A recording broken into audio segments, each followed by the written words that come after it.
അക്കൊല്ലം ലാലുവിനേക്കാൾ വലിയ റെക്കോർഡ് പൊട്ടൽ പൊട്ടിയ ഒരാൾ ആ നാട്ടിൽ തന്നെ ഉണ്ടായിരുന്നു. കുട്ടൻ, കട്ട് പീസ് കുട്ടൻ. അന്ന് +2 ഫൈനൽ ഇയർ തോറ്റപ്പോ ആ വാശിക്ക് നാട് വിട്ട് അധോലോക നായകനാവാൻ ബോംബെയിൽ ചെന്ന് ഞാൻ ഇനി ഇന്ത്യയിലേക്കില്ല എന്ന് ഫോൺ ചെയ്ത് പറഞ്ഞ കുട്ടൻ.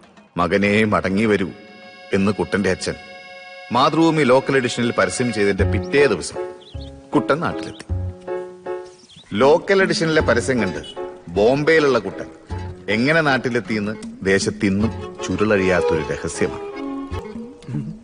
എന്തായാലും കുട്ടന്റെ അച്ഛൻ വിചാരിക്കുന്നത് ഒക്കെ മാതൃഭൂമിയുടെ പവറാ എന്നാണ്.